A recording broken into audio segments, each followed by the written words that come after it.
Welcome back to my shop. I really struggled with this metal spinning technique and I had nothing to show last week, but this week I finally figured it out, so here are some excerpts from what I learned. We've got new materials here. These are slightly larger diameter discs, and I figured that if I keep a little more flange on this thing as I'm spinning it, it might help it get more structural support and keep it from wrinkling. You can see I have many scribe marks, and where they've intersected I used a center punch, made a little dimple, and now I'm drilling it. I start out with a small 1/8 bit, and then I'll use a step drill to get the rest of it. Here's what the step drill looks like. We're going to do a little annealing. I finally refilled my oxy acetylene tank setup so we can do a little bit higher heat.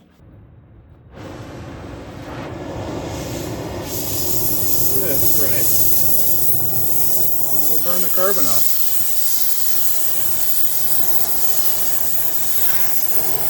Yeah, that's what I'm talking about. Uh-oh, we melted it. Oh no.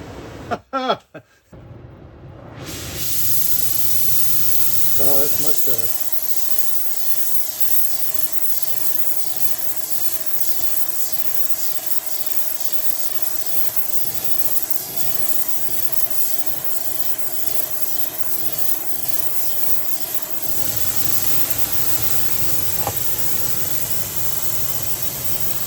Ooh, it's very soft. I can feel the difference. We'll just leave that there. Well, I've got the flame going, I might as well do this other one.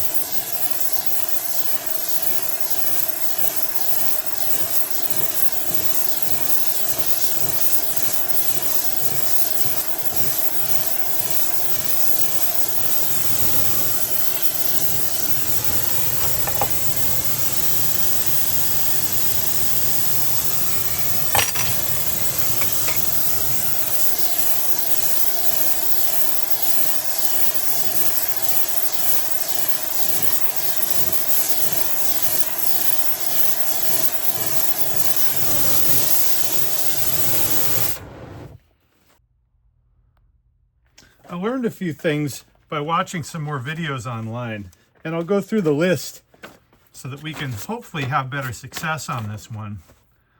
One of the things I learned, it says to work more pressure at the right and less pressure out toward the edge. So you kind of like do a sweeping motion. Too much edge pressure will cause a wrinkle here because the metal can't move fast enough. The other thing is to keep this outer edge perpendicular this way to the very last process, and that gives you the most structural stability. It helps prevent it from doing that lampshade where it sort of crinkles up, because once you get to that point, it's really hard to save it. The next item is, if the work doesn't move easily, it's time to re-anneal. And that's one of the things I noticed last time. It took a lot of pressure, and I'd force it, and then it would either curl up or tear out of the mandrel. So we want to just go easy. I have a feeling I'm going to take this on and off a couple times and re-anneal it as it starts to harden up. A little bit of grease on here.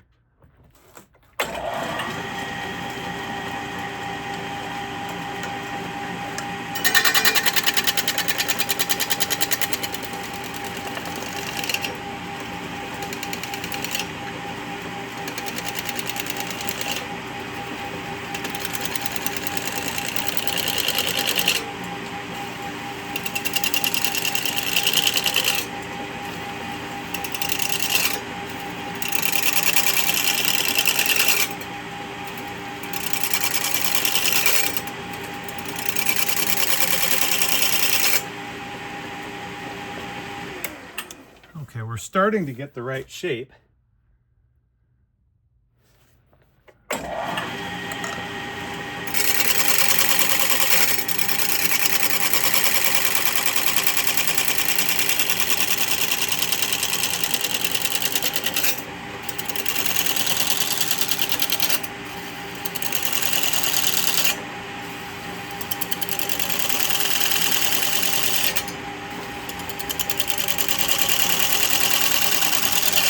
Okay, I feel like I'm not able to move any more material, so without lots of pressure.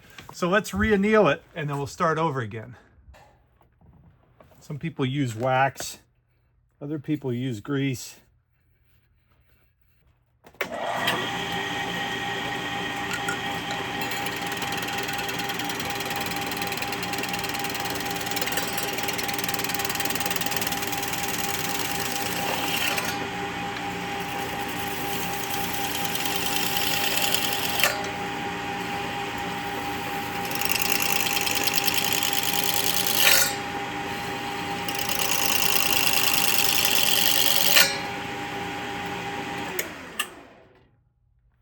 Okay, let's try to anneal that.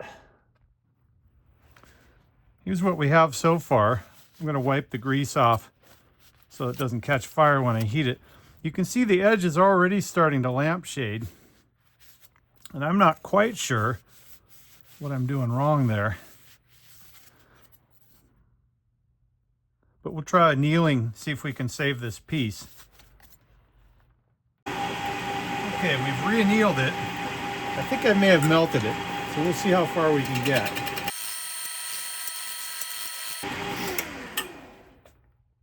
Yep, I tore it. I'm not having good luck with this. So when I annealed it, I got it too hot, burned right through it. So I need... Okay, take 3. I'm gonna try another one. This is not an easy process.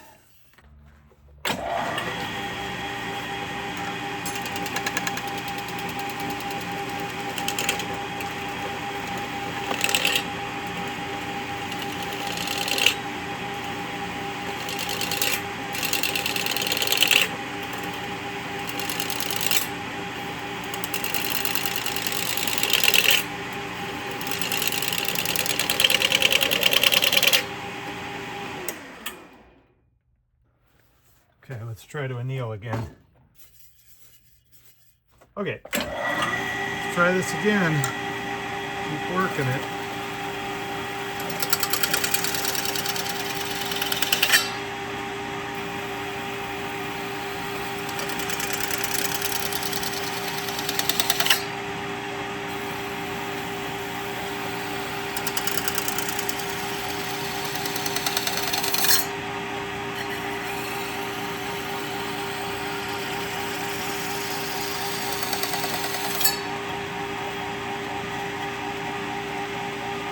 Move my tool over a little bit.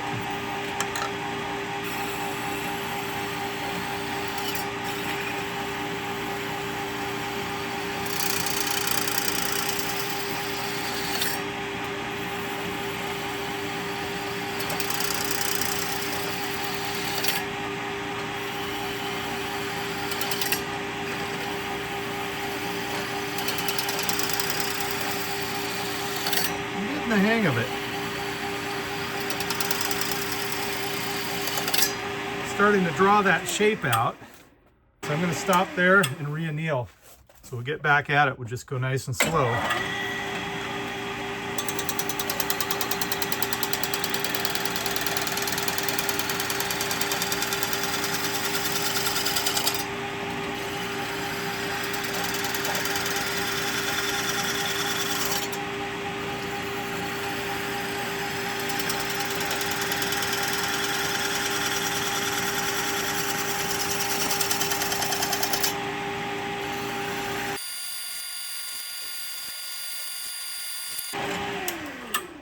We're having good luck with this. We're almost there.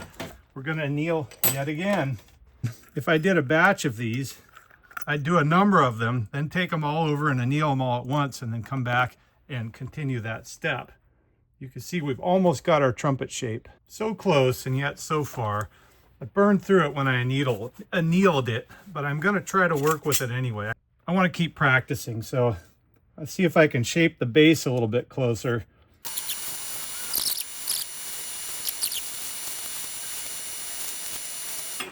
I think we're ready to trim it. This is a little risky because we have some tears here, but they're outside the area we want to work in. I'm going to try to take this trimming tool and kind of part it off in that region.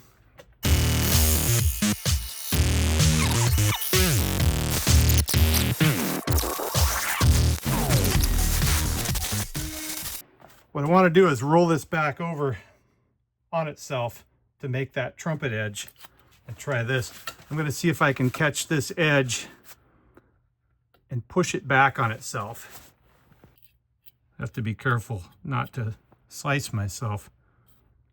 Just put a little lube on that side.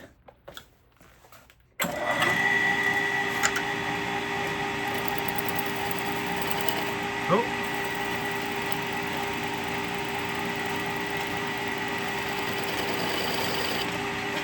We've got a roll.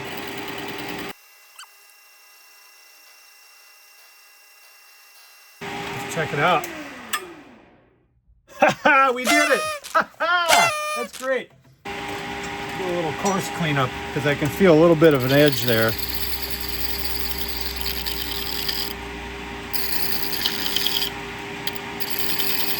There we go.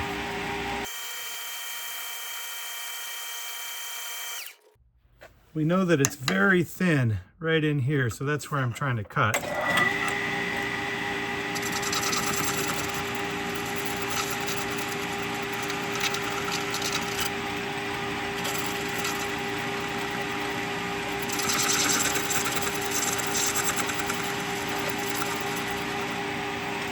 You know what else I could do?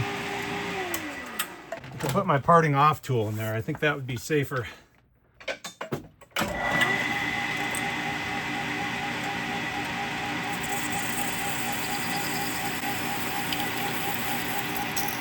There it is.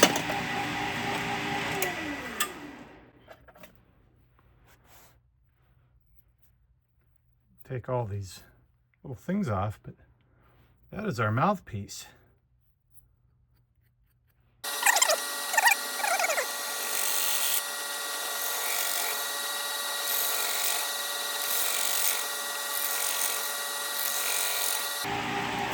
This one doesn't want to move, so I'm not going to force it.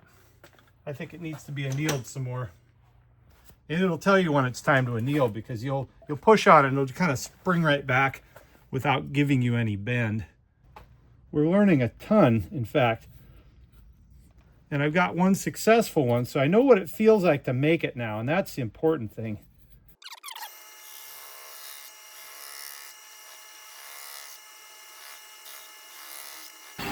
Okay, it's not moving anymore. Time to anneal. On this one, I hammered out a pretty bad wrinkle that started. I don't know if that's something that I can save or not, but we're going to give it a shot.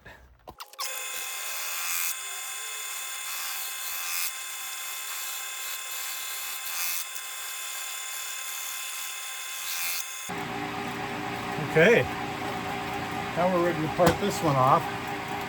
Kind of look through the part at where we want it to be. Right about there.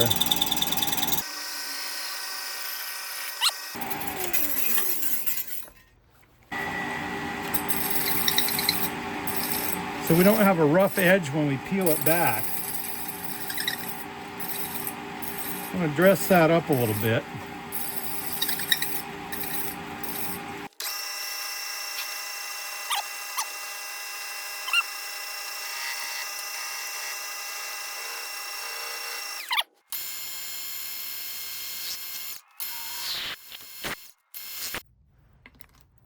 It's just stuck on there real good because we did a good job. I'm happy with this one. I need to sand it down a little bit. And you can see that there's some imperfections in the surface that may have to do with the smoothness of the buck that I'm rolling it out on. So I might need to polish that one down a little bit more. But I like the rolled edge and the taper. This one might very well be usable on my prototype. Here's my progress for the learning curve. First one, I started slowly, but I thinned it out way too much right against the mandrel, and it ended up cutting itself off. The second and third, I applied too much tool pressure without proper annealing, and I didn't really know what that felt like, so I just kept forcing the material, and it was unable to comply. This one actually made kind of a neat shape. Probably couldn't replicate that if I tried, but that's not the desired shape. So too much tool pressure, not enough annealing. And I think on this one, I accidentally lost my flange on the edge, and I went too far with that tool pressure. And it sort of just collapsed on itself. Here are a couple more. I had some problems annealing. I got my oxyacetylene set up and I got too hot. And this one, I kind of burned through this edge and it developed a crack. So I stopped turning on that because I didn't want it to be dangerous. On this one, I burned through it when I annealed. Just spent too much time with a torch there. Here's one that turned out nicely. I just took my time and I worked it back and forth. And when I felt the resistance, I stopped and I went back and annealed it. And you can feel when the metal doesn't want to move. And if you push it, you get all these kinds of things here. So I'm starting to get the feel for what that's like.